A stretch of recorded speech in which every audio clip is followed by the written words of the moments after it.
We do have some really important news just into us. It has to do with President Trump and the news that he is expected to recognize Venezuela's opposition leader, not President Maduro, opposition leader as the nation's president. That's right, not the elected president of that country. Boris Sanchez is at the White House. So Boris, what's behind this decision?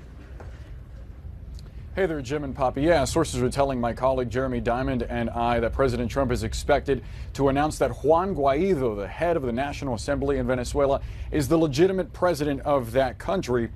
As soon as he takes the oath of office, that move could potentially come as soon as today. Recently, we've heard the administration take escalating measures, escalating rhetoric against socialist dictator Nicolás Maduro, and this would certainly exacerbate the situation in Venezuela. Massive protests are expected today, and this step is one of a number of options that are being considered at this point. It comes after a meeting here at the White House yesterday with a delegation of Florida lawmakers, including Senators Marco Rubio and Rick Scott, along with Representative Mario Diaz-Balart, where they urged the president to move forward on this.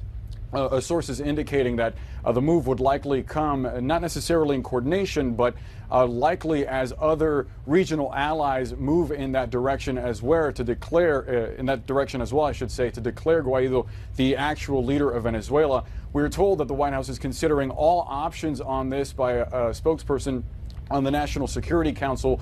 Those moves could include a potential full-fledged ban on Venezuelan oil, something that the administration previously considered last year, but ultimately decided not to move forward with. I also asked the White House if they had considered adding Venezuela to a list of state sponsors of terror, something that several lawmakers have already requested.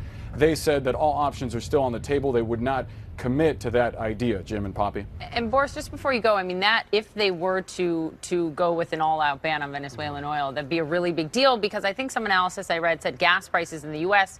could rise 15 cents a gallon. If that happens, that's not, the president wouldn't like to see that. I mean, the figure's about 10% of U.S. imports, if that's still the case, but it's a significant supplier, is it not, of oil to the U.S.? Yeah. And is that what they're weighing now, the economic impact?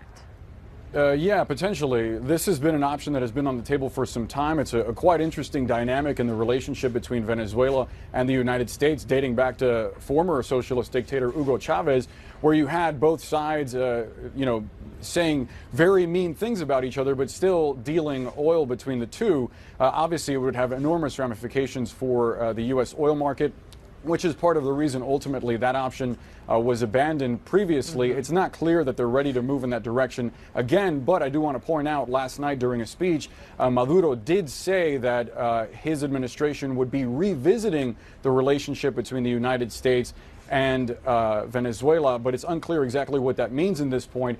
By essentially declaring that Juan Guaido is the real leader of Venezuela, the United States will watch a constitutional crisis unfold in that country, with potentially devastating ramifications for a country that's already ravaged by poverty and strife. Jim and Poppy. Yeah, the scenes from there are just horrific. Boris Sanchez at the White House, thanks very much.